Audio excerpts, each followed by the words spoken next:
হঠাৎ আমি তাকাইয়া দেখি কবরের মাঝখান দিয়া মাটি ফাঁক হয়ে গেল। কবরটা মাঝখান থেকে ফাটল ধরিয়া ফাঁক হয়ে গেল, মাটি সরে গেল। আমি নজর করিয়া দেখি আমার বিবির বুকের উপরে একটা দুধের বাচ্চা খেলতেছে। আমার বিবির বুকের উপরে খেলাধুলা করতেছে। আমি লাফ দিয়ে কবরে নামলাম, বাচ্চাটারে ধরলাম। হঠাৎ গাইবে আওয়াজ, কে যেন ডাক দিয়ে কয়, রে গোলাম, বাচ্চাটারে কোলে তুইলা ধর। ওমর বসে আছেন। হঠাৎ একজন আল্লাহর বান্দা একটা শিশু বাচ্চা কাদের মধ্যে নিয়ে কত আদর করতেছে। ওমরের নজর গেল, এই বান্দা, বাচ্চাটারে কাদের মধ্যে নিয়ে তো আদর করো, কে তোমার? এটা কয়, আমার সন্তান। তুমি কি তার বাবা? বলে হ্যাঁ। এত আদর কেন করো? কয়, খলিফাতুল মুসলিমিন।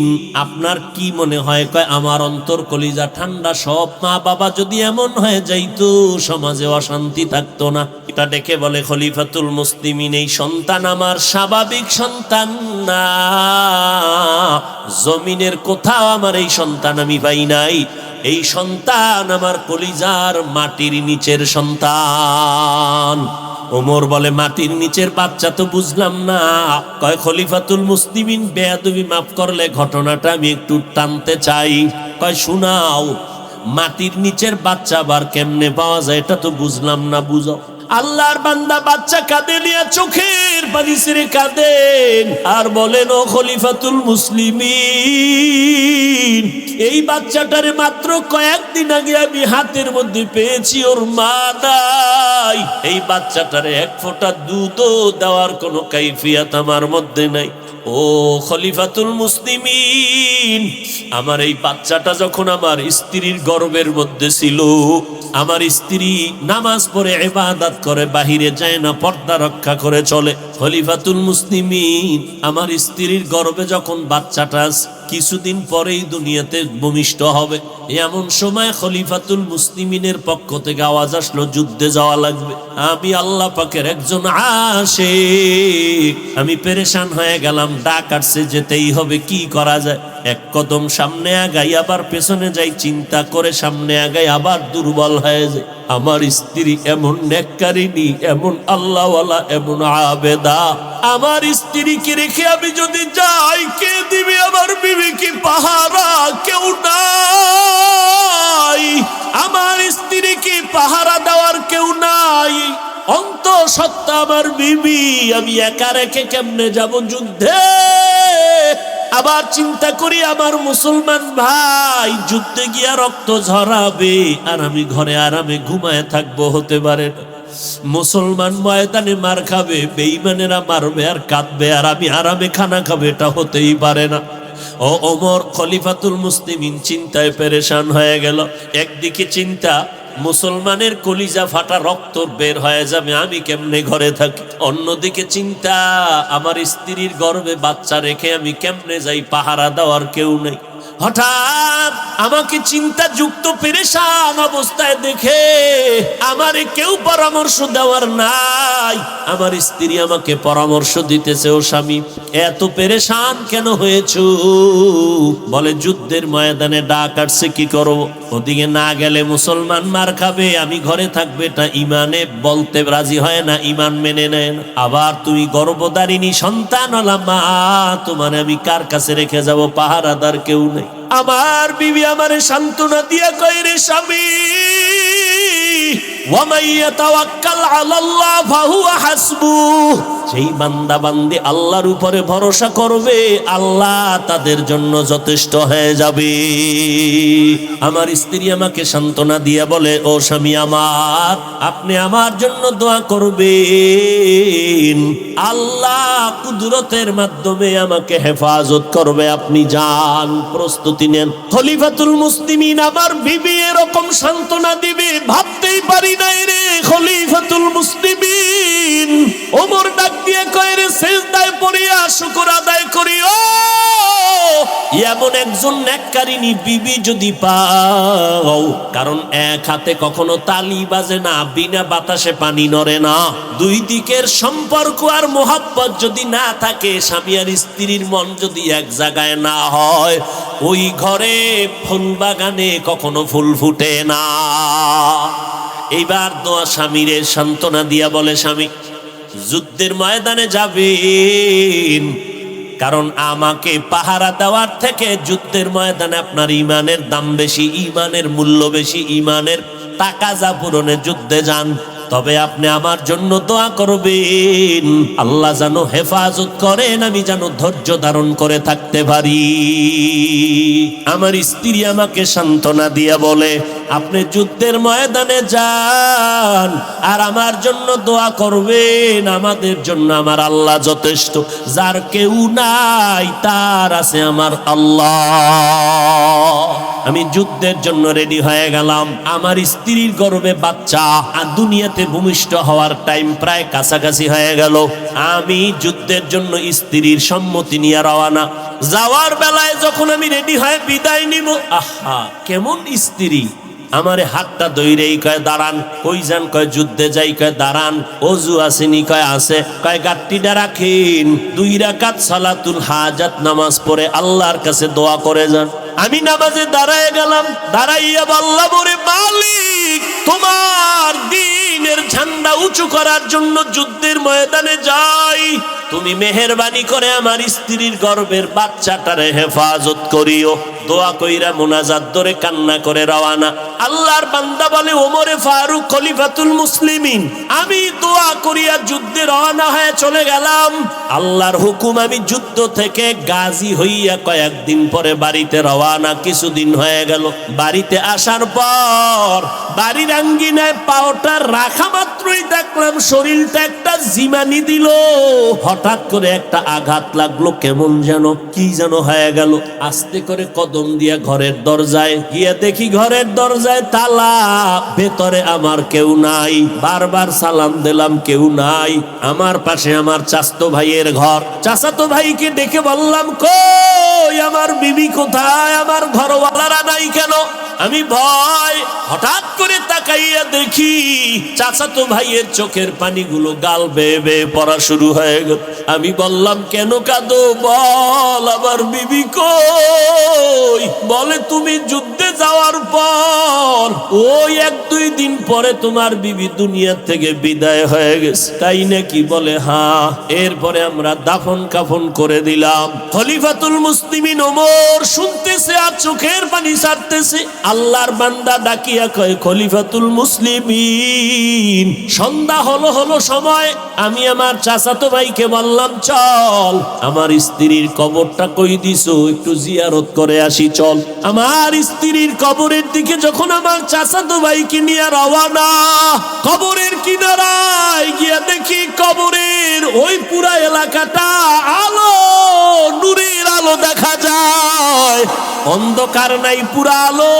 আমি আমার ভাইকে জিজ্ঞাসা করলাম, এত আলো কেন? কয় জানি না, যেদিন কবর দিলাম ওই দিন থেকেই সন্ধ্যা হলে আলো দেখা যায়, রাতের বেলা দেখা যায়, দিনে দেখা যায় না।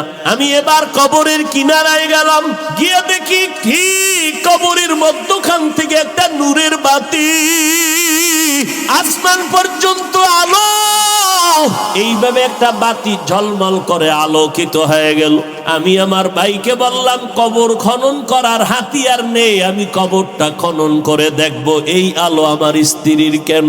খলিফাতুল মুসলিমিন আমার ভাইটা যখন গেল ঘরের মধ্যে কবর খনন করার হাতিয়ার আন, হঠাৎ আমি তাকাইয়া দেখি কবরের মাঝখান দিয়া মাটি ফাঁক হয়ে গেল।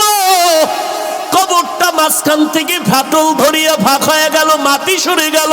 আমি নজর করিয়া দেখি আমার বিবির বুকের উপরে একটা দুধের বাচ্চা খেলতেছে। আমার বিবির বুকের উপরে খেলাধুলা করতেছে।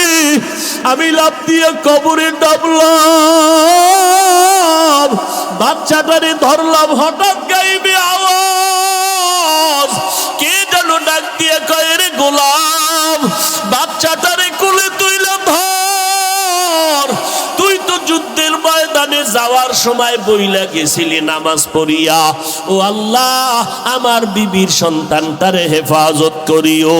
আল্লাহ তোর বাচ্চাটারে হেফাজত করেছেন।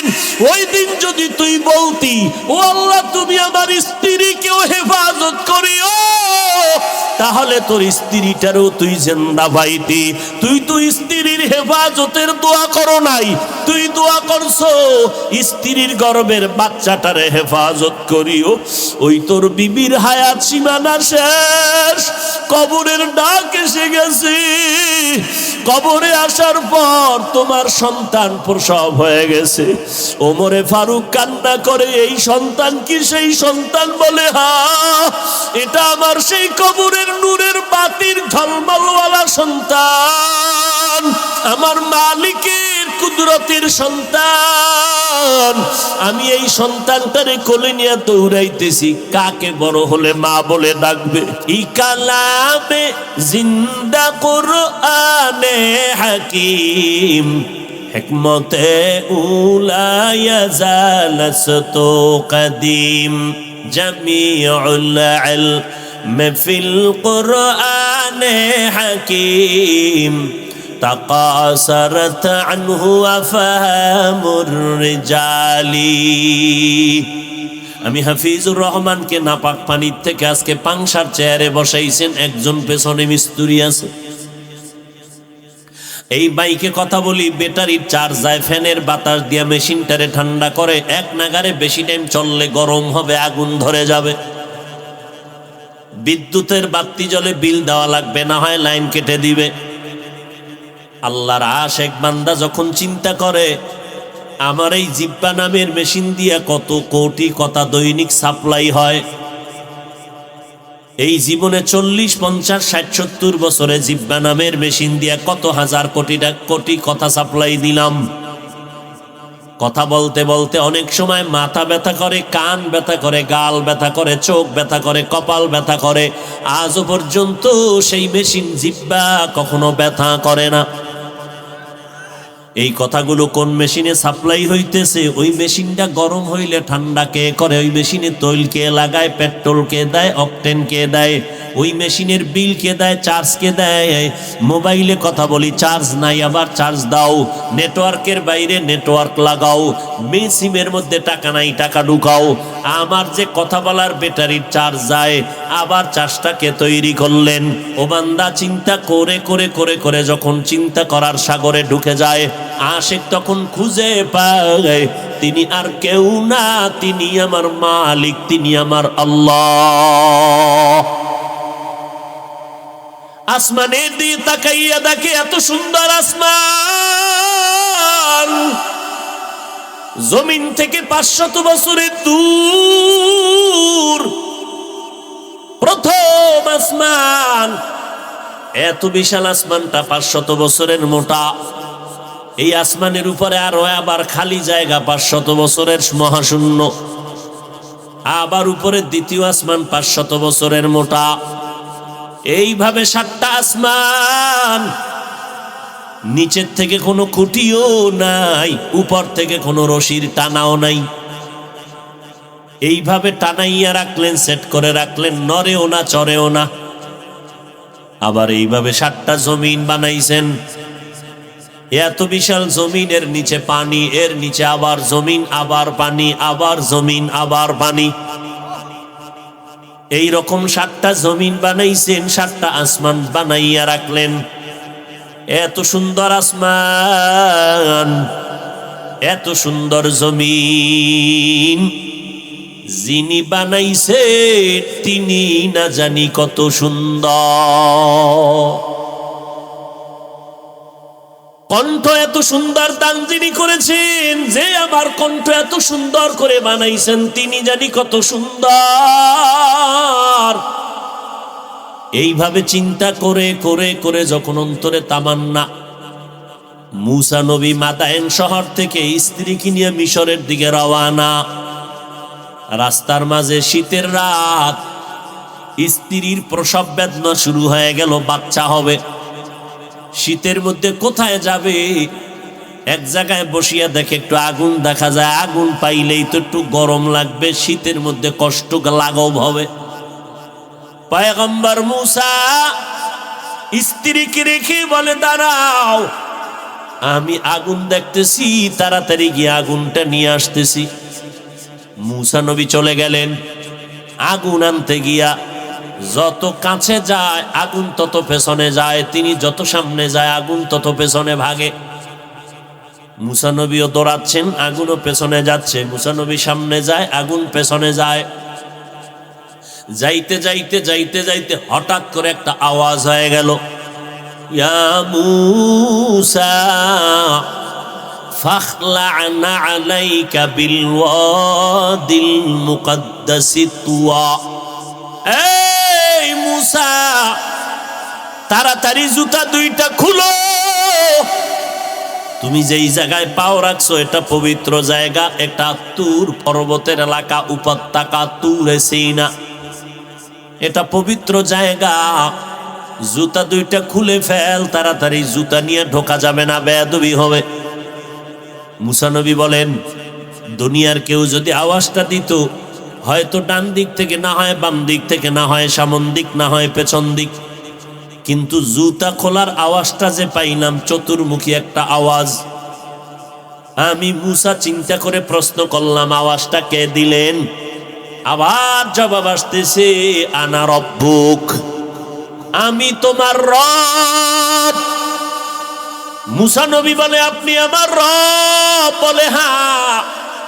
এবার মূসা নবী প্রশ্ন করেন, আল্লাহ জবাব দেয়, প্রশ্ন করে জবাব দেয়, প্রশ্ন করে জবাব দেয়। আল্লাহ, আপনি এই জায়গায় কেমনে আইলেন?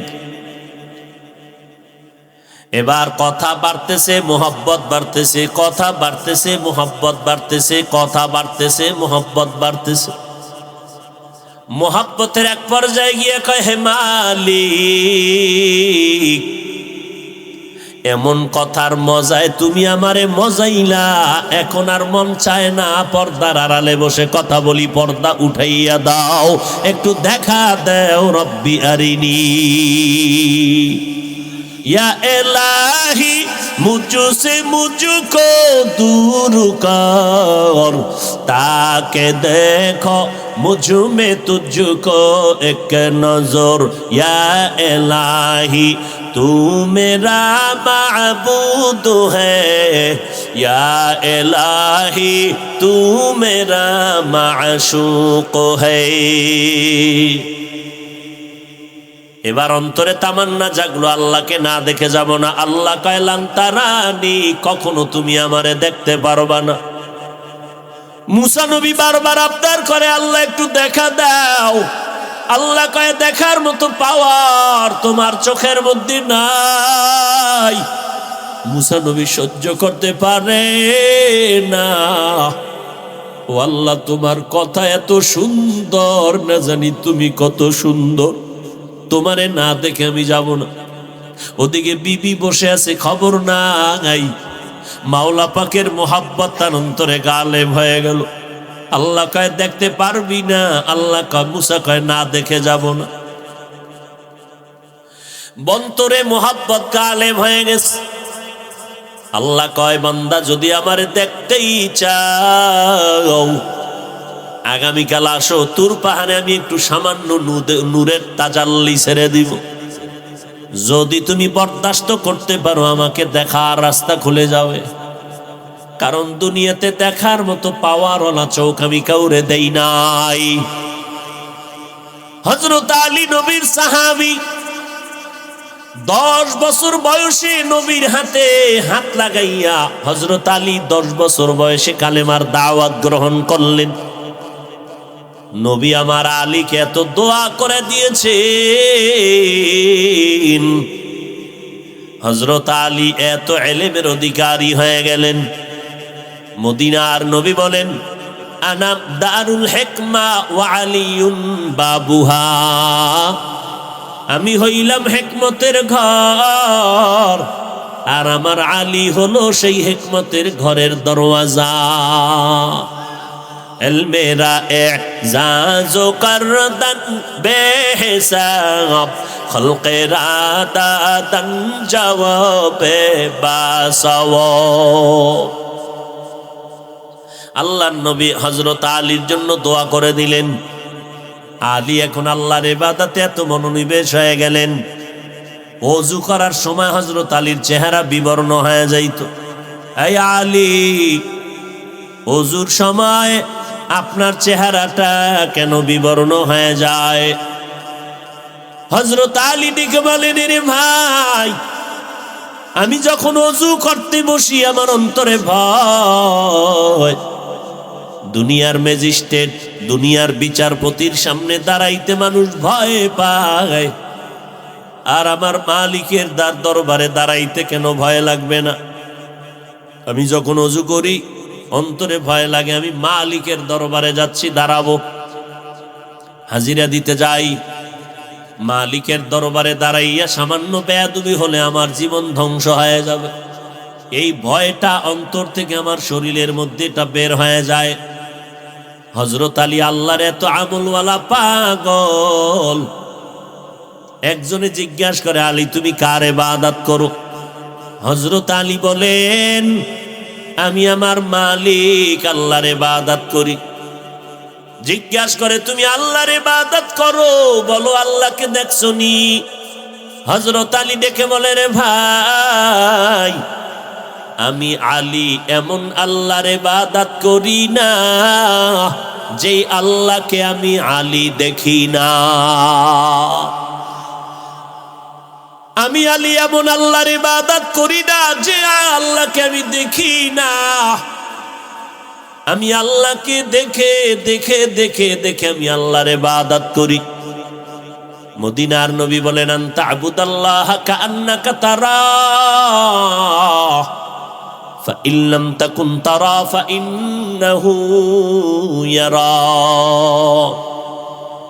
ও বান্দা, তুমি আল্লাহর ইবাদত এমন ভাবে করো যেন তুমি আল্লাহকে দেখতে পাও। কয়, আল্লাহকে যদি দেখতে পাও তুই কি দেখবি? আমার আল্লাহর তো আওয়াজ নাই, লাহান নাই, কোনো আকৃতি নাই, কি দেখবি? হিচে কাসদর মুলকে ও আম্বাজো নেই, হিচে কাসদর মুলকে ও আম্বাজো নেই, কৌলে উরা লাহনে নেই, আওয়াজ নেই। আল্লাহর কোনো আওয়াজ নাই, কোনো লাহান নাই, কোনো আকার নাই, কোনো আকৃতি নাই। দেখবি কি? দেখবি কি? এক তো দেখা যায় না, যদি দেখার রাস্তা খুলে তো দেখবি কি? আলী কয়, আমি আল্লাহরে না দেইখা ইবাদত করি না।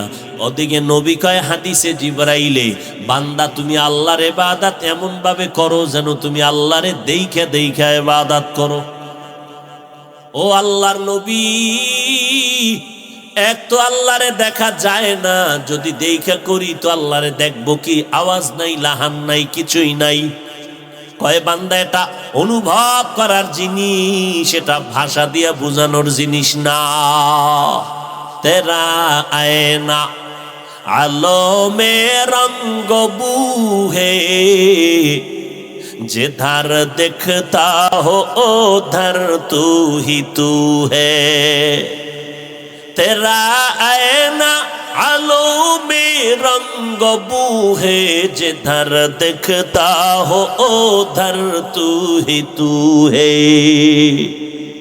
আল্লাহ দেখার আয়না গোটা দুনিয়া। আসমানের দিকে তাকা, আমার আল্লাহ দেখার আয়না। আল্লাহর কোরআনের দিকে তাকাইয়া দেখবি, মোহাব্বতের নজর লাগা, কোরআনের দিকে তাকাবি, আমার মালিকের দেখার আয়না হলো কোরআন। এই জমিনে কোরআনওয়ালা আহলে হক, ওলিয়ে কামেল, মুত্তাকি আল্লাহওয়ালা দিয়ে তাকাবি, তারা আল্লাহ দেখার আয়না। বাইতুল্লাহ দিয়ে তাকাবি, আমার আল্লাহ দেখার আয়না। ওই বাইতুল্লাহ দিয়ে তাকাইয়া কলিজা ঠান্ডা কর। ও বান্দা, তুই আল্লাহকে দেখবি, কলিজা দিয়ে দেখবি, তবে ভাষায় ব্যক্ত করতে পারবি না। দেখবি নাকের মধ্যে মাওলার কুদরতের ঘেরান আসতেছি।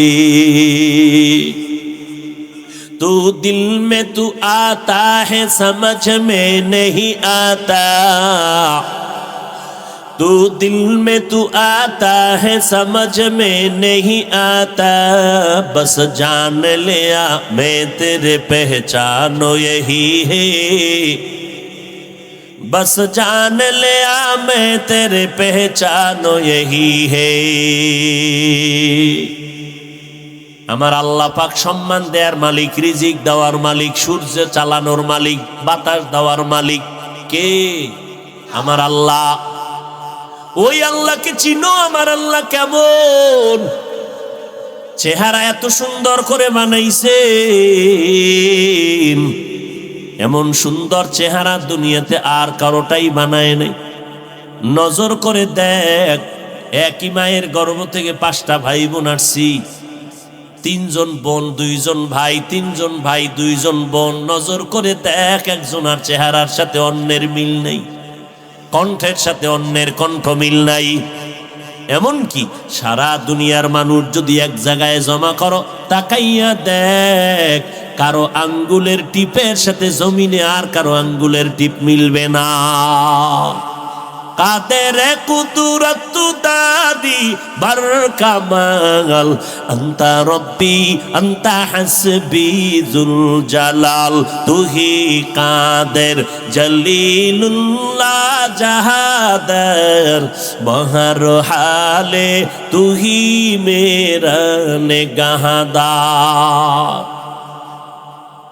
আল্লাহ তাআলা বলেন, আমারে যারা মোলাকাত দেখতে চাও, অন্তরে যাদের তামান্না আছে, তাদের জন্য অর্ডার, বাই ফোর্স অর্ডার, নেক আমল কর। কাদের জন্য? যারা আল্লাহরে দেখতে চায়। যারা দেখতে চায় না তাদের কোনো অর্ডার নেই। আল্লাহরে দেখুন না পাগলেরা, এরা দুনিয়াতেও যেমন পাগল, আখিরাতের ময়দানেও থাকবে পাগল।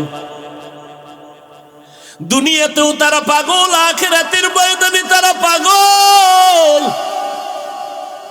শামসুল হক ফরিদপুরি রহমাতুল্লাহ আলাই গোপালগঞ্জ টুঙ্গিপাড়া থানার পার্শ্বে আওয়ামী লীগওয়ালারা রাজনৈতিক সিস্টেম চালু রাখিয়া অব্যাহত রাখতে গিয়া গোপালগঞ্জ টুঙ্গিপাড়ায় যায়। স্বাধীনতার স্থপতি মরহুম শেখ মুজিবুর রহমানের মাজার জিয়ারতে ফুল দেয়, দোয়া নেয়। যায়নি? ওখান থেকে 5-7 কিলোমিটার একটু দূরে গওহারডাঙ্গা মাদ্রাসা।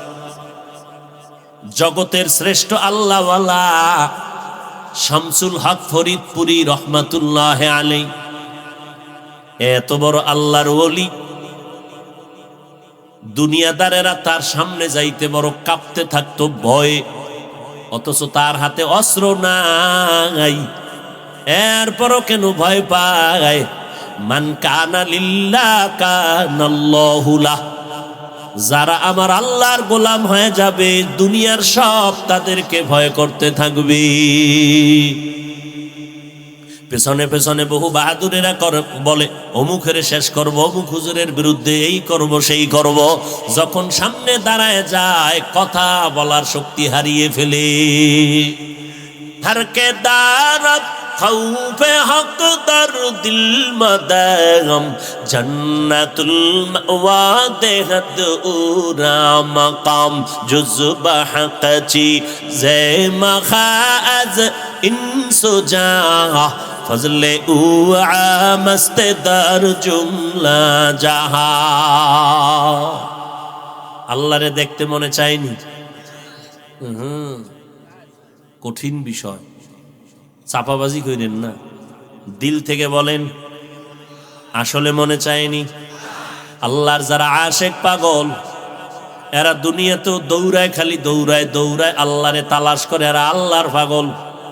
শামসুল হক ফরিদপুরি রহমাতুল্লাহ আলাইহি বলেন, এই দুনিয়ার মানুষ, তোমরা শুধু টুপিওয়ালারে পাগল বলিও না। দুনিয়াতে এমন একটা মানুষ নেই যেই মানুষটা পাগল না। সব মানুষ পাগল, সব মানুষ পাগল। আমিও পাগল, আপনারাও পাগল, চেয়ারম্যান পাগল, এমপি পাগল, মন্ত্রী পাগল, দুনিয়ার সব মানুষ পাগল। বলে কেমন? কেউ টাকার পাগল, কেউ গাড়ির পাগল, কেউ নারীর পাগল, কেউ সম্মানের চেয়ারের পাগল। যে যেই জিনিসের পাগল ওই জিনিসটা নিয়ে শুধু জিকির করে, ফিকির করে। টাকার পাগলওয়ালা ঘুমের ভিতরেও টাকা টাকা টাকা জিকির করে, নামাজের মধ্যে দাঁড়াইয়াও টাকা টাকা টাকা জিকির করে। যেই বান্দা ক্ষমতার পাগল ওই বান্দা নামাজের মধ্যে ক্ষমতা ক্ষমতার স্বপ্ন দেখে, ঘুমের মধ্যেও আমার চেয়ারে বইলোকে। কথা ঠিক নেই? এরে নবীর উম্মতের দল, এই জমিনের মধ্যে শামসুল হক ফরিদপুরি বলেন সবাই দুনিয়ার পাগল। কেউ টাকার পাগল, কেউ নারীর পাগল, কেউ গাড়ির পাগল, কেউ বাড়ির পাগল। আর একদল পাগল, এরা টাকার পাগল না, বাড়ির পাগল না, গাড়ির পাগল না, ক্ষমতার চেয়ারের পাগল না। এই মানুষগুলো হলো আমার আল্লাহর মোলাকাতের পাগল। এরা খাইতে গেল আমার আল্লাহরে তালাশ করে, খানার ভিতরে আহ আহ করে শব্দ করে, আসমানের দিয়ে তাকাইয়া আমার আল্লাহরে তালাশ করে, জমিনের দিয়ে তাকাইয়া আমার আল্লাহর তালাশ করে, সূর্যের দিকে তাকাইয়া আমার আল্লাহর ঘেরান নেয়, চঁদের চাঁদের দিকে তাকাইয়া আমার আল্লাহর কুদরতের ঘেরান নিতে থাকে, পানির দিকে তাকাইয়া আমার আল্লাহর কুদরতের ঘেরান নেয়, পাহাড়ের দিকে তাকায় আমার আল্লাহর তালাশ করে। ও হজ মাহফিল পাইলে দৌড়ায়, আজান শুনলে মসজিদে দৌড়ায়। কারণ এখন আমার মাওলা ডাক দিছে, আমার বিবির কথা শোনা যাবে না, আমার সন্তানের কথা শোনা যাবে না, চাকরি করা যাবে না, ব্যবসা করা যাবে না। আমার আল্লাহর ডাক আসছে, আল্লাহু আকবার, আমার আল্লাহই সব থেকে বড়। এখন দুনিয়ার কোনো চাকরি বড় না, ব্যবসা বড় না, মা বড় না, বাপ বড় না, আল্লাহ বড়। তার দাওয়াতে আমার যেতেই হবে। দৌড়াইয়া মসজিদে বান্দা হাজির হয়ে গেল।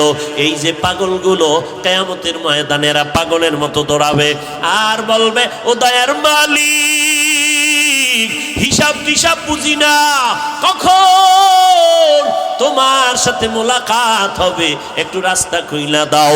আল্লাহ কয় একটু অপেক্ষা কর। ইয়া আইয়াতুহান নাফসুল মুতমাইন্নাহ ইরজিই ইলা রাব্বিকি রাদিয়াতাম মারদিয়া ফাদখুলি ফি ইবাদি ওয়াদখুলি জান্নাতি। তোর মতো কিছু পাগলেরা আরশে আজিমের নিচে বসে আছে, ওরা আমার আশেক, ওরা আমার পাগল। এ পাগলেরা, তোরা ওই জায়গায় গিয়া বস। এরপরে আমার নবী জান্নাতের গেইটে গিয়া যখন তালা খুলবে, ওই সময় গিয়া তোমরা জান্নাতের ময়দানে মেহমানখানায় ঢুকবা। এরপরে আমি আল্লাহ আসার পর আমি পর্দা উঠাইয়া আমার আশেকের সাথে মোলাকাত করব। আল্লাহর সাথে মোলাকাতের আশা আছে তো ইনশাআল্লাহ? আল্লাহ কবুল করেন।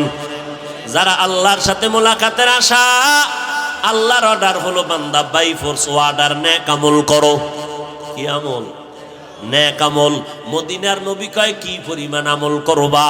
নবী কয় অল্প আমল কর, যদি ইখলাস নিয়ে করো তোর অল্প আমল নাজাতের যথেষ্ট হয়ে যাবে, জান্নাতের দরজায় বিনা হিসাবে পৌঁছাইয়া দিবে। বেশি আমলের দরকার নাই, অল্প আমল করো, তবে আমলটা আল্লাহর কাছে গ্রান্টেড হওয়ার জন্য একদিকে লাগবে তোমার ইখলাস, অপর দিকে সাবধান যেন শিরিকের গন্ধ না থাকে। আমলের দাম আছে না নাই?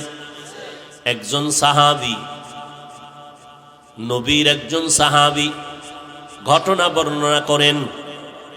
সাহাবী বলতেছেন, আমার আব্বাজানের কথা, ওমরে ফারুকের আমল চলে, খলিফাতুল মুসলিমিন।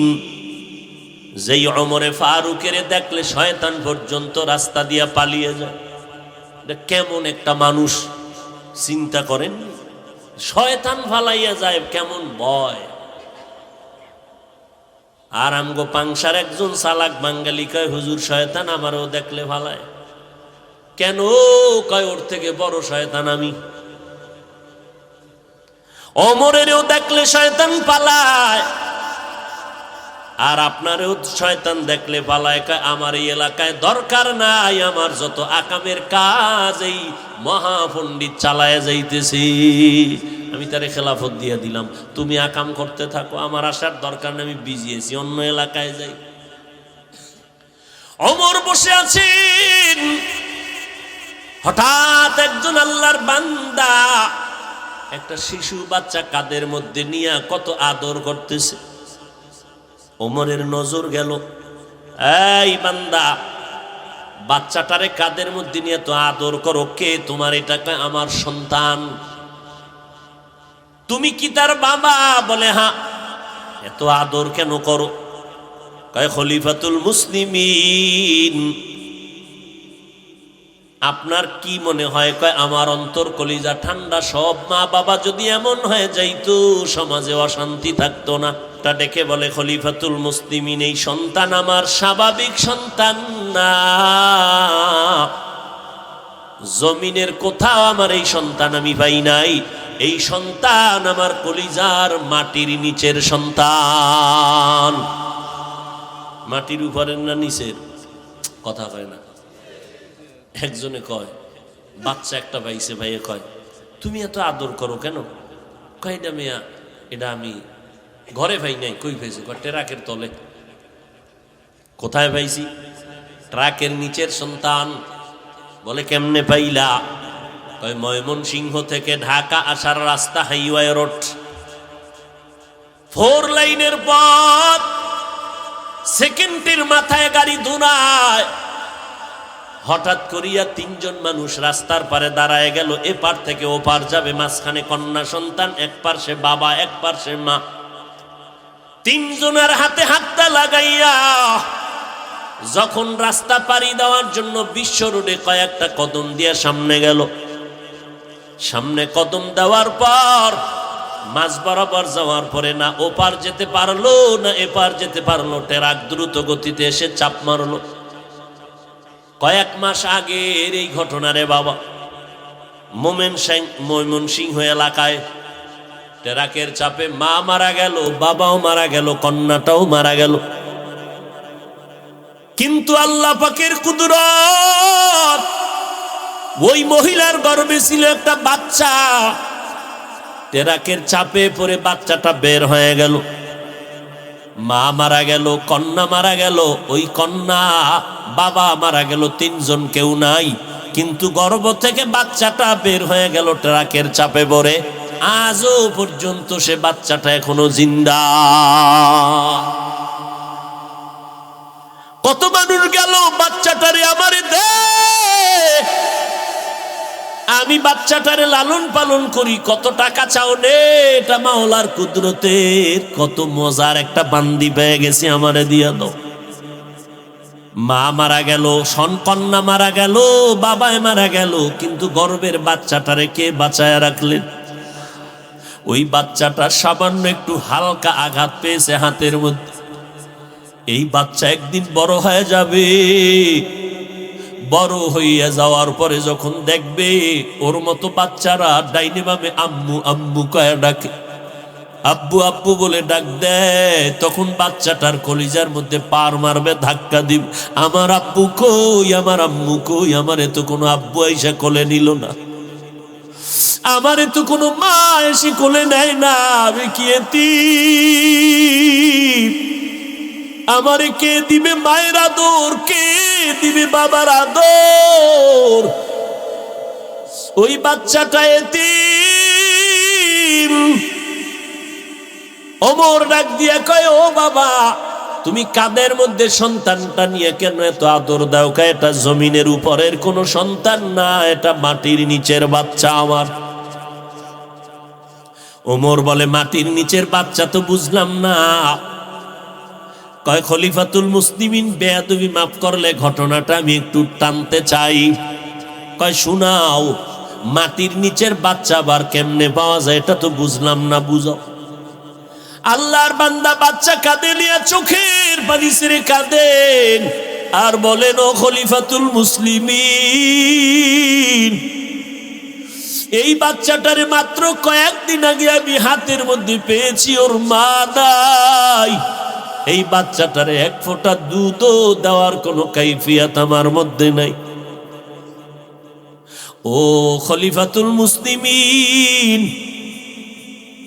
আমার এই বাচ্চাটা যখন আমার স্ত্রীর গর্ভের মধ্যে ছিল, আমার স্ত্রী নামাজ পড়ে ইবাদত করে, বাহিরে যায় না, পর্দা রক্ষা করে চলে। খলিফাতুল মুসলিমিন আমার স্ত্রীর গর্ভে যখন বাচ্চাটা আছে, কিছুদিন পরেই দুনিয়াতে ভূমিষ্ঠ হবে। এমন সময় খলিফাতুল মুসলিমিনের পক্ষ থেকে আওয়াজ আসলো, যুদ্ধে যাওয়া লাগবে। আমি আল্লাহ পাকের একজন আশিক, আমি পেরেশান হয়ে গেলাম। ডাক আসছে, যেতেই হবে, কি করা যায়? এক কদম সামনে আগাই, আবার পেছনে যাই, চিন্তা করে সামনে আগাই, আবার দুর্বল হয়ে যায়। আমার স্ত্রী এমন নেককারিনী, এমন আল্লাহওয়ালা, এমন আবেদা। আমার স্ত্রীকে রেখে আমি যদি যাই, কে দিবে আমার বিবি কি পাহারা? কেউ নাই। আমার স্ত্রীকে পাহারা দেওয়ার কেউ নাই। অন্তঃসত্ত্বা আমার বিবি, আমি একা রেখে কেমনে যাব যুদ্ধে? আবার চিন্তা করি, আমার মুসলমান ভাই যুদ্ধে গিয়া রক্ত ঝরাবে, আর আমি ঘরে আরামে ঘুমায় থাকবো, হতে পারে না। আমার ভাই জেলখানার খানা খাবে, আর আমি আরামে ঘুমাবো, এটা হতেই পারে না। মুসলমান ময়দানে মার খাবে, বেঈমানেরা মারবে আর কাঁদবে, আর আমি আরামে খানা খাবে, এটা হতেই পারে না। ও ওমর খলিফাতুল মুসলিমিন চিন্তায় পেরেশান হয়ে গেল। একদিকে চিন্তা, মুসলমানের কলিজা ফাটা, রক্ত বের হয়ে যাবে, আমি কেমনে ঘরে থাকি। অন্যদিকে চিন্তা, আমার স্ত্রীর গর্ভে বাচ্চা রেখে আমি কেমনে যাই, পাহারা দেওয়ার কেউ নেই। হঠাৎ আমাকে চিন্তা যুক্ত পেরেশান অবস্থায় দেখে আমারে কেউ পরামর্শ দেওয়ার নাই। আমার স্ত্রী আমাকে পরামর্শ দিতেছে, ও স্বামী, এত পেরেশান কেন হয়েছ? বলে, যুদ্ধের ময়দানে ডাক আসছে, কি করব? জিহাদের ময়দানে। বলে, কি করি? ওদিকে না গেলে মুসলমান মার খাবে, আমি ঘরে থাকবে, এটা ইমানে বলতে রাজি হয় না, ইমান মেনে নেয় না। আবার তুমি গর্ভধারিণী সন্তান ওলা মা, তোমার আমি কার কাছে রেখে যাব? পাহারাদার কেউ নেই। আমার বিবি আমারে সান্ত্বনা দিয়া কয়, রে স্বামী, ওয়ামান ইয়াতাওয়াক্কাল আলাল্লাহ ফাহুয়া হাসবুহ। যেই বান্দা বান্দি আল্লাহর উপরে ভরসা করবে, আল্লাহ তাদের জন্য যথেষ্ট হয়ে যাবে। আমার স্ত্রী আমাকে সান্ত্বনা দিয়ে বলে, ও স্বামী আমার, আপনি আমার জন্য দোয়া করবেন, আল্লাহ কুদরতের মাধ্যমে আমাকে হেফাজত করবে, আপনি যান, প্রস্তুতি নেন। খলিফাতুল মুসলিমিন আমার বিবি এরকম সান্ত্বনা দিবে ভাবতেই পারি নাই রে। খলিফাতুল মুসলিমিন ওমর ডাক দিয়ে কয়, রে সিজদায় পড়িয়া শুকর আদায় করিও।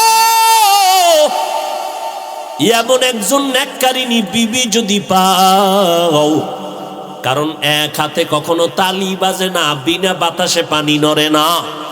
দুই দিকের সম্পর্ক আর মোহাব্বত যদি না থাকে, স্বামী আর স্ত্রীর মন যদি এক জায়গায় না হয়, ওই ঘরে ফুল বাগানে কখনো ফুল ফুটে না।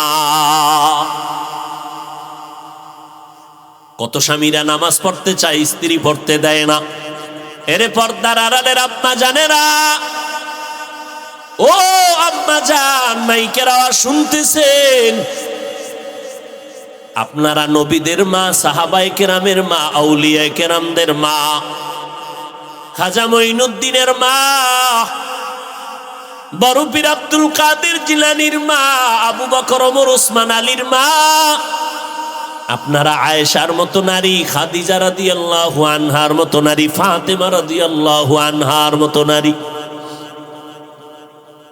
কেমন আমার আয়েশা নবীর স্ত্রী, কেমন খাদিজা নবীর স্ত্রী। আয়েশা বলেন, আমি 6 বছরে নবীর সাথে আমার বিবাহ। কয় বছরে? মোনাজাত দিয়ে দিব, জোরে কণ্ঠ খুলো। কয় বছরে? কার বিয়ে কার সাথে? আম্মা জান আয়েশার বিয়া নবীর সাথে 6 বছরে বিয়া। আয়েশা বলেন আমি 9 বছর বয়সে নবীর ঘরে গেলাম।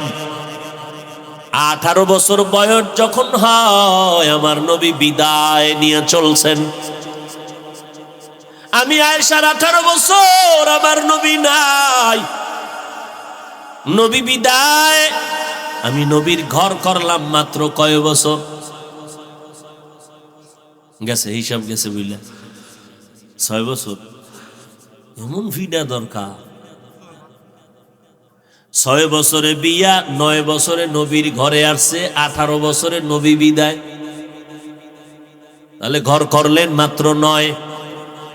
আম্মা জান আয়েশা বলেন আমি এই 9 বছর নবীর সুহবাত পাইয়া আল্লাহ আমার এত বরকত দান করেছেন। এই আম্মা জান, আপনার বয়স তো দূরের কথা, আপনার মাইয়ার বয়স হয়ে গেছে 19, আপনি কি শিখছেন? আম্মা জান বলেন আমি মাত্র 9 বছর নবীর ঘরে থাকলাম, আমার বয়স মাত্র 18। আল্লাহ তাআলা আমাকে নবীর দোয়ায় এত ইলম দান করেছেন, আমি আয়েশা 2000 হাদিসের উপরে হাফেজা হয়ে গেছি। এরে আম্মা জান, যতই বাহাদুরি করেন আপনার মতো কত নারী কবরে চলে গেল রে মা।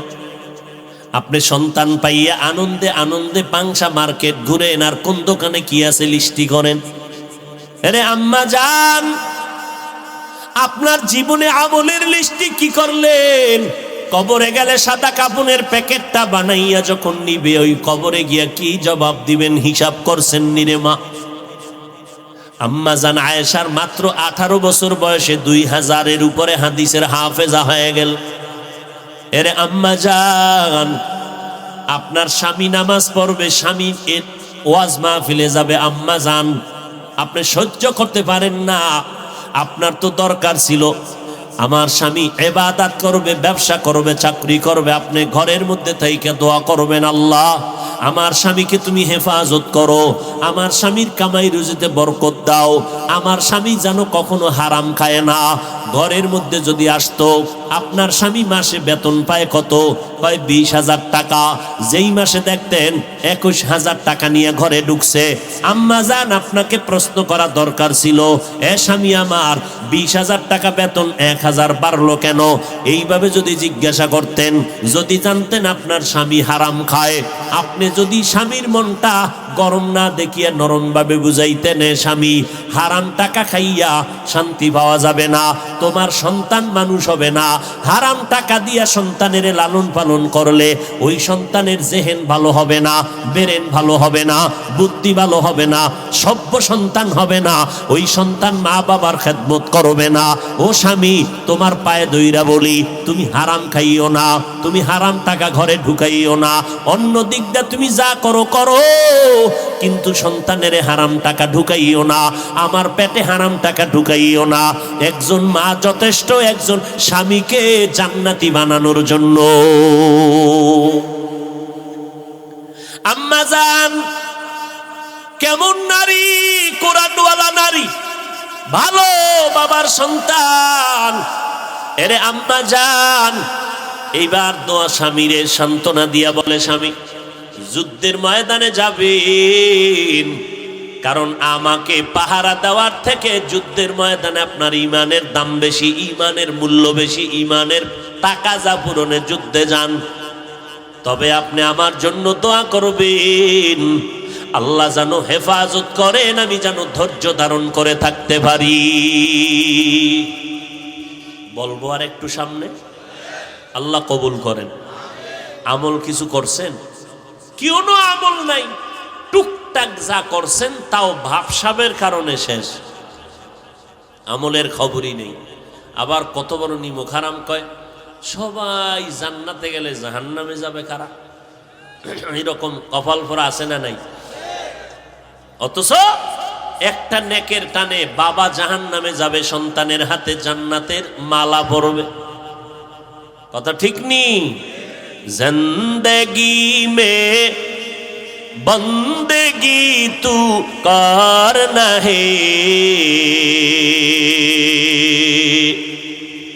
জিন্দেগি মে बंदगी तू करना है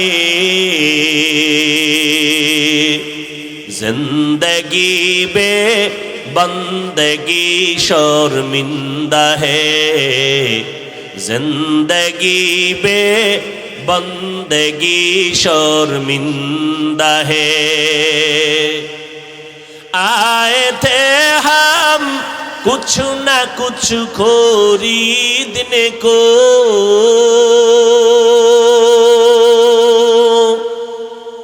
जैसे हो रोशन मेरे कल्बो रूहो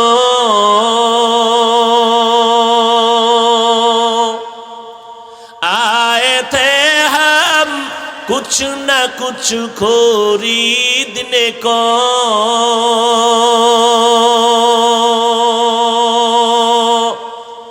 जैसे हो रोशन मेरे कल्बो रूहो वरना कोई चारा दो जाह में नहीं वरना कोई चारा दो जाह में नहीं जिंदगी में बंदगी तू करना है जिंदगी में बंदगी तू करना है जिंदगी पे बंदगी शर्मिंदा है जिंदगी पे बंदगी शर्मिंदा है খারাপ লাগে আল্লাহ কবুল করেন আর জোরে বলেন जिंदगी में बंदगी कुन बंदगी जिंदगी बे बंदगी शर्मिंदगी ओरे अल्लाहर गुलाम আল্লাহর বান্দি সহযোগিতা করেছেন এই জন্যই তো আল্লাহ বলেছেন হুন্না লিবাসুল লাকুম ওয়া আনতুম লিবাসুল লাহুন্না আমি আল্লাহ স্ত্রীকে স্বামীর ইমানের পোশাক বানায় দিলাম আর স্বামীকে স্ত্রীর জন্য পোশাক বানায় দিলাম দুইজনে এক অন্যের ইমানের কি পোশাক স্ত্রী যদি উল্টা পাল্টা হয় স্বামীর ঈমান দুর্বল স্বামী যদি উল্টা পাল্টা হয় স্ত্রীর ঈমান বড় দুর্বল কারণ আমার শরীর আছে পোশাক নাই কেউ আমারে আর ভালো জানবে না আমার শরীরটা নিয়ে মানুষের সামনে যেতে পারবো না আমার ঈমান আছে আমার স্ত্রী যদি সহযোগিতা না করিয়া ঈমানের পোশাকটা কমপ্লিট করে না দেয় আমি মালিকের দরবারে দাঁড়াইতে পারবো না বড় লজ্জা লাগে এই জন্য বিয়া করার আগে দিনদার মহিলা বিয়া করবা ও বান্দা বিয়া করতে গিয়া তুমি সব দেখলাম ইয়ার চেহারা কেমন গঠন কেমন লেখাপড়া কেমন বাড়ি গাড়ি কেমন বাবায় কি করে মা কি করে কিন্তু সব দেখলা একবারও জিগাইলা না মেয়েটা কোরআন পড়তে পারেনি মা নামাজ পড়তে পারেনি কারণ কোরআন বলা মাইয়া যদি ঘরে আনতা ওই কোরআনওয়ালা নারী শ্বশুর শাশুড়ির কোনোদিন কষ্ট দিত না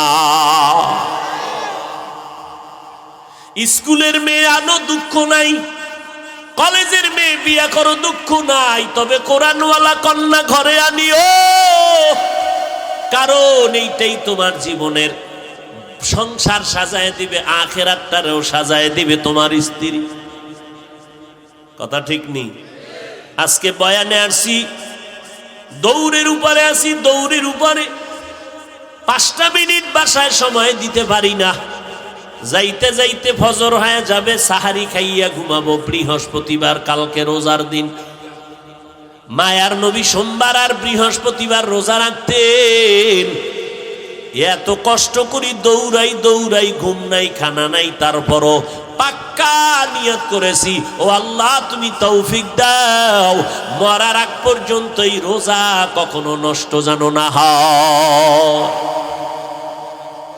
ফজর পরে একটু ঘুমাবো আবার জোহরের নামাজের আগে 11টায় উঠতে হবে 10টায় উঠে যাব উঠা আবার দৌড়াইয়া যাব আর এক মাহফিলে। এইভাবে দৌড়াইতেছি। স্ত্রী যদি আল্লাহর দরবারে বিচার দায়ের করে জাহান্নাম ছাড়া উপায় নাই। কিন্তু না, বর্তমান বিচার দায়ের করবে দূরের কথা, বরং জায়নামাজে বসে কান্না করে আর বলে, হে মালিক, তুমি আমার স্বামীরে হেফাজত করো, দিনের খেদমতের জন্য কবুল করো। এত কষ্ট বলে মনে কষ্ট নিবেন না।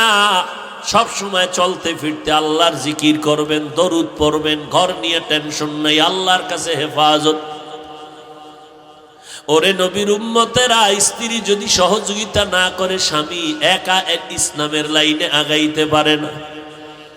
এই জন্য কোরআনওয়ালা নারী ঘরে নাও, আর ওই গর্ভ থেকে যত সন্তান আসবে সব তোমার আদর্শ সন্তান আসবে। এরে নবীর উম্মতের দল, আম্মা জান আয়েশা দেখে একদিন নবী হুজরায় বসে বসে কান্না করে। মায়ার নবীকে আম্মা জান আয়েশা জিজ্ঞাসা করে, নবী আপনি কাঁদেন কেন? আমি আয়েশা কোনো বেয়াদবি করছি? কয় না। তো কেন কাঁদেন? মায়ার নবী বলেন, আয়েশা তুমি আমার জীবনের প্রথম জীবন দেখো না, আমার কত কষ্টের জিন্দেগি গেল। তুমি আমার সুখের সময়ের বিবি, আর আমার দুঃখের দিনের বিবি আমার খাদিজা। ওই সময় আমার কত কষ্টের জীবন। আমার মক্কার জমিনে থাকার মতো ভালো ঘর নাই, ডানে বামে দুশ্মন, আমার কাটা চলার পথে বাধা, হত্যা করার কল্পনা।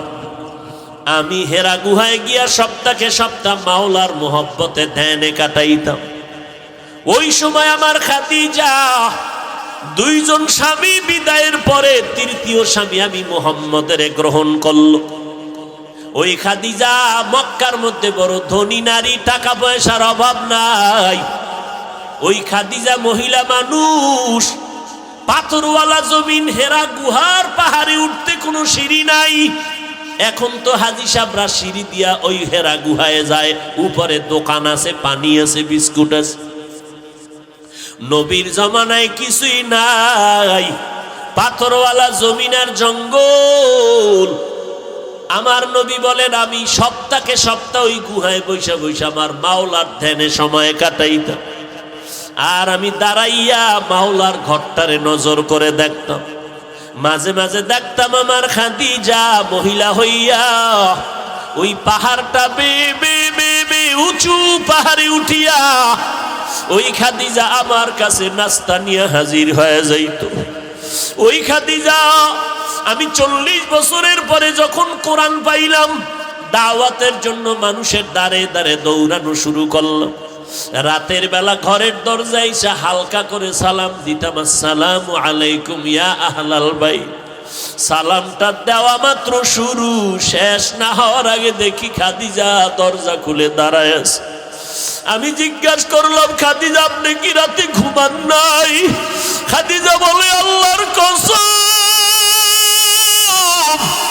আমি জানি নবী আপনার মা নাই, আপনার বাবা নাই, আপনি বড় ইতিম। আপনার মা যদি থাকতো, আপনাকে বাইরে রেখে আপনার মা কখনো ঘুমাইতে যাইতে পারতেন না। আমি 5টা সন্তানের মা হইয়া আপনার ঘরে আসছি।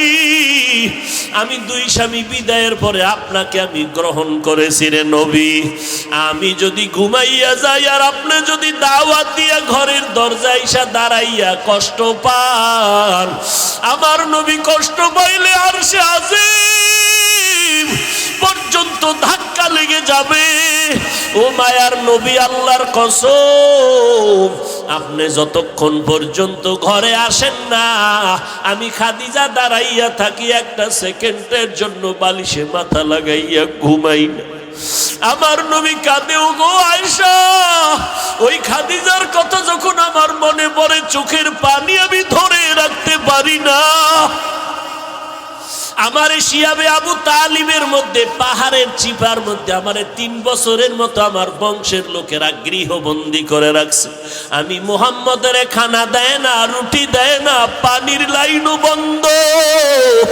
আমি মুহাম্মদ গাছের পাতা চাবাইয়া চাবাইয়া কাটকাইয়া খাইয়া আমার পেটের ক্ষুধা নিবারণ করতেছি। ওই সময় খাদিজা মক্কার বড় দামি নারী, কেউ তার উপরে কোনো বেজার না, কোনো হুলিয়া না, কোনো সীমাবদ্ধতা নাই। কিন্তু খাদিজা এত টাকা পয়সা থাকা সত্ত্বেও আমি মুহাম্মদের মোহাব্বতে আমার সাথে ওই জঙ্গল পাহাড়ের মধ্যে আইসা দিন কাটায়, রাত কাটায়, আর গাছের পাতা আমার সাথে চাবাইয়া চাবাইয়া খাইয়া খাদিজা আমার সাথে দিন রাত্র কাটায়, কষ্ট করে। আমি স্বামীর কষ্টগুলো খাদিজা ভাগাভাগি কইরা নেয়। এরে আল্লাহর বান্দা, এমন স্ত্রী কি পাইছো নিজে না খাইয়া স্বামীরে খাওয়ানোর জন্য পাগল পারা হয়ে যাবে?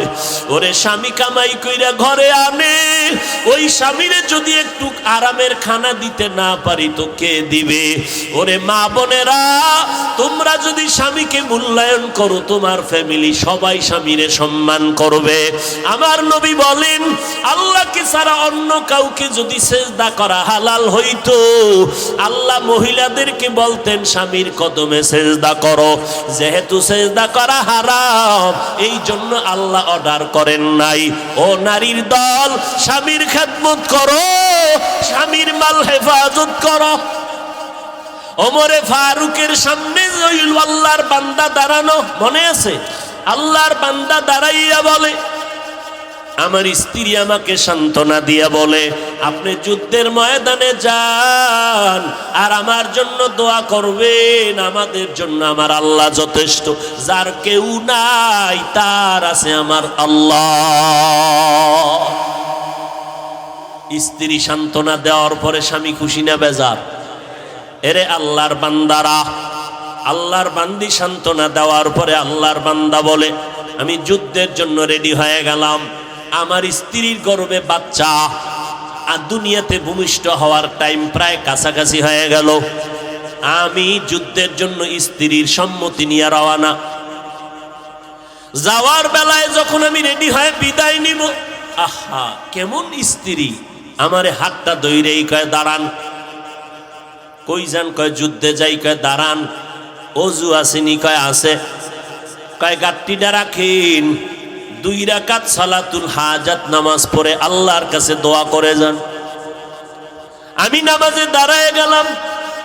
দাঁড়াইয়া বললাম, ওরে মালিক, তোমার দ্বীনের ঝান্ডা উঁচু করার জন্য যুদ্ধের ময়দানে যাই, তুমি মেহেরবানি করে আমার স্ত্রীর গর্ভের বাচ্চাটারে হেফাজত করিও।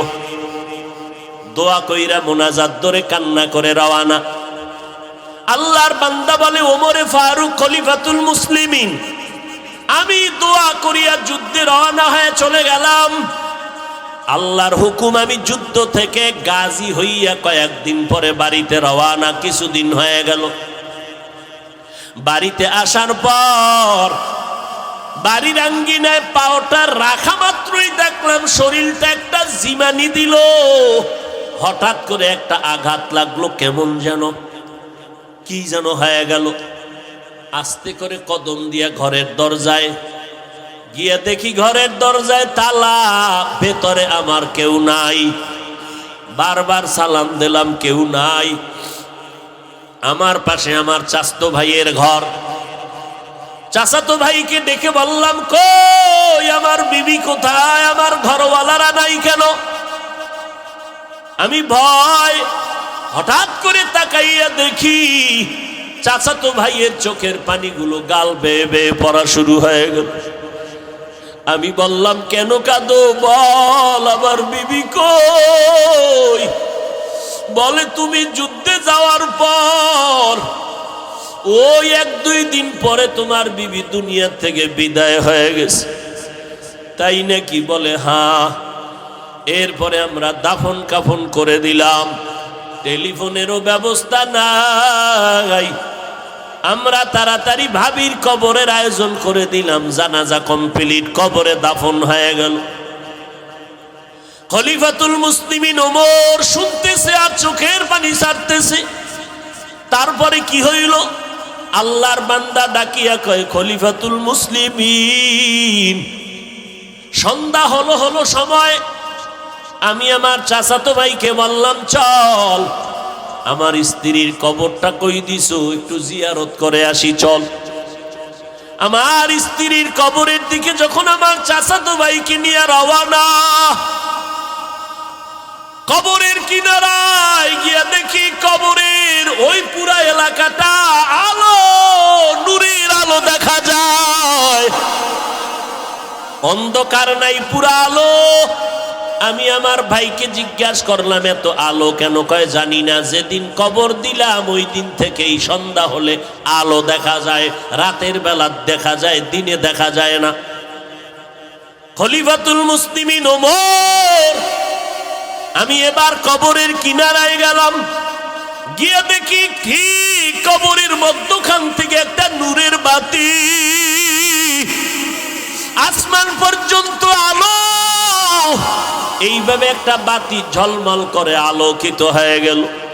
আমি আমার ভাইকে বললাম, কবর খনন করার হাতিয়ার নেই, আমি কবরটা খনন করে দেখব এই আলো আমার স্ত্রীর কেন।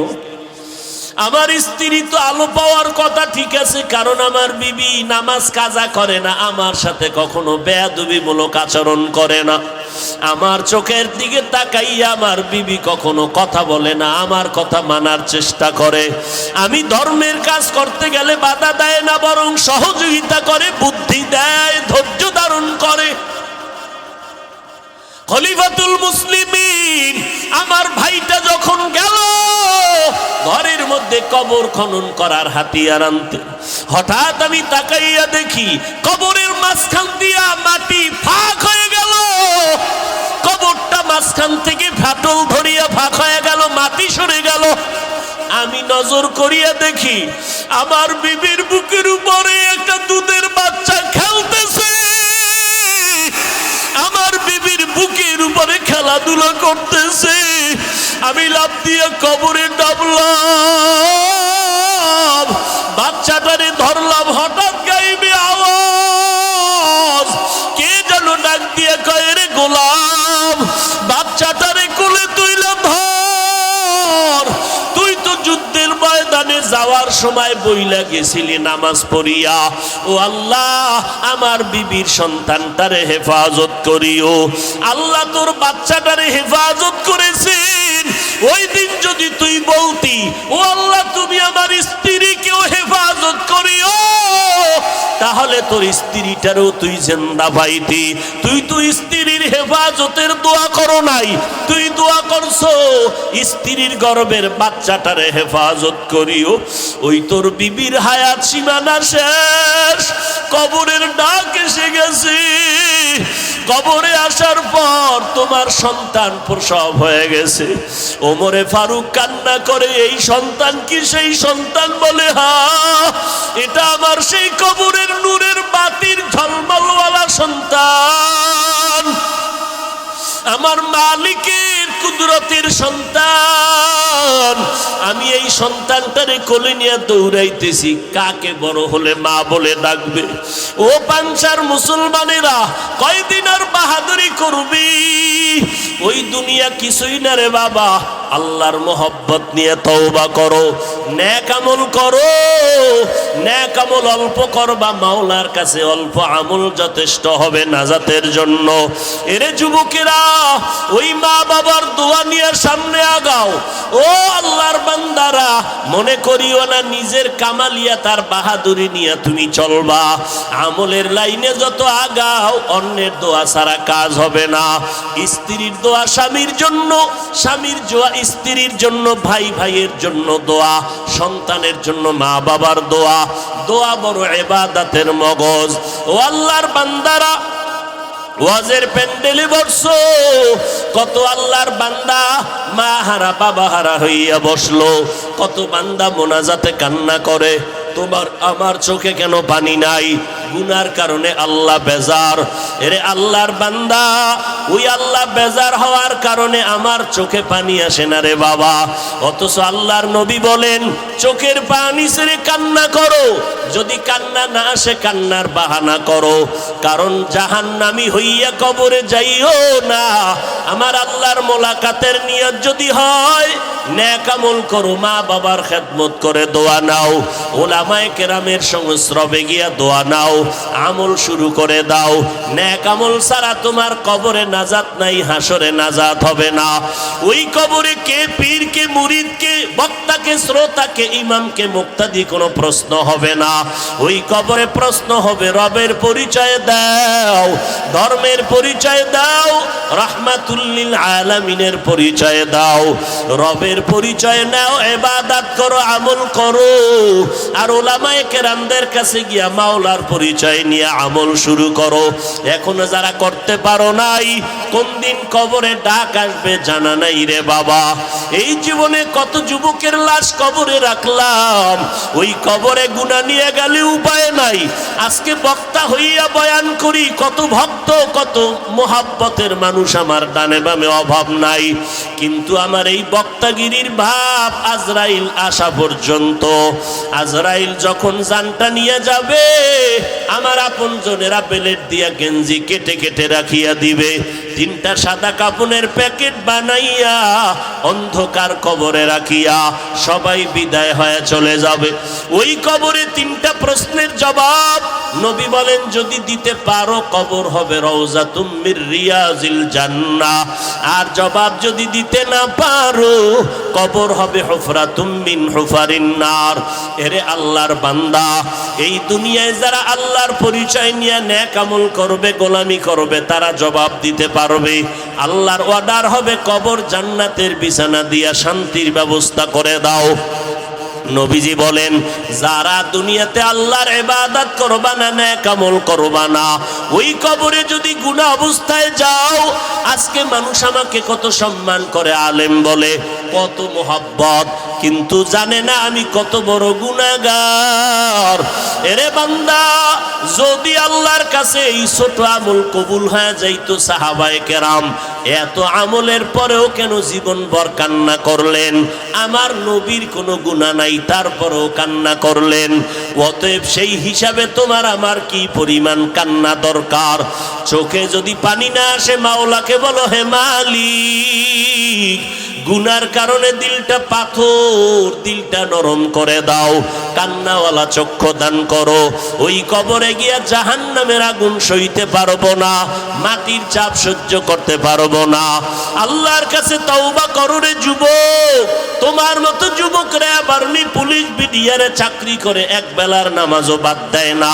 তোমার মতো যুবক তাকায় দেখো, আজকে ব্যবসা করে, হারাম খায় না, এক নামাজও বাদ দেয় না। তোমার নিজেরে প্রশ্ন করো, তুমি কেন পারবা না? তোমার মতো যুবক তাকায় দেখো, স্কুল কলেজে পড়ে, নামাজ ছাড়ে না, রাস্তায় গাড়ি চালায়, নামাজ ছাড়ে না। ও পর্দার আড়ালের মা বোনেরা, আল্লাহর কাছে তওবা করে নেন, স্বামীর খেদমত করেন, সন্তানগুলো আদর্শ মানুষ বানান, পাঁচ বেলার নামাজ পড়েন, আল্লাহর কাছে কান্না করেন, পিছনের গুনার জন্য তওবা করেন, আর মনে মনে ডাকেন, হে মালিক, এই ময়দানে আমার মতো গুনাহগার কেউ নাই, আজকে থেকে তওবার নিয়ত করে ফেললাম, মরিয়া গেলে যাব, আর কোনোদিন নামাজ ছাড়বো না, বেপরদায় চলবো না, মা বাবাকে কষ্ট দিব না, ওলামায়ে কেরামের বিরুদ্ধে যাব না, নবীর তরিকা মানিয়া চলবো, আর কখনো দেশ জাতির বিরুদ্ধে ষড়যন্ত্র করব না। হায়াতের মালিক আল্লাহ, রিজিকের মালিক আল্লাহ, ইজ্জতের মালিক আল্লাহ। ও মা বোনেরা, সন্তানটারে যদি আদর্শ মানুষ বানাইতে চান, আপনাকে আদর্শওয়ালা হতে হবে, আপনার স্বামীকে আদর্শওয়ালা হতে হবে। না হয় যত হুজুরের বয়ান শোনাবেন, আপনারা যদি আদর্শবান না হন, সন্তান আদর্শবান বানানো কঠিন হয়ে যাবে। অতএব আল্লাহর কাছে আদর্শের জন্য দোয়া করেন, নবীর সুন্নতওয়ালা জীবন দান করার দোয়া করেন, আর পেছনের গুনাহ থেকে আল্লাহর কাছে ক্ষমা চান। সন্তান যুবকেরও বলবো, মা বাবার থেকে দোয়া নাও, ওলামায়ে কেরামের দোয়া নিয়ে চলো, পেছনের গুনাহ থেকে তওবা করো, মরিয়া গেলে যাব, আজকে থেকে এক বেলার নামাজ ছাড়বো না, মা বাবার সাথে বেয়াদবি করব না, দেশ ও জাতির বিরুদ্ধে ষড়যন্ত্র করব না, আলেম ওলামাদের বিরোধিতা করে গুনাহগার হব না। তওবা করার যদি খাঁটি নিয়ত হয়, মুনাফিকি যদি না থাকে, খাঁটি তওবার নিয়ত যাদের আছে, আল্লাহর মুহাব্বতে দুটো হাত উঁচু করে দেখাইয়া দেয়।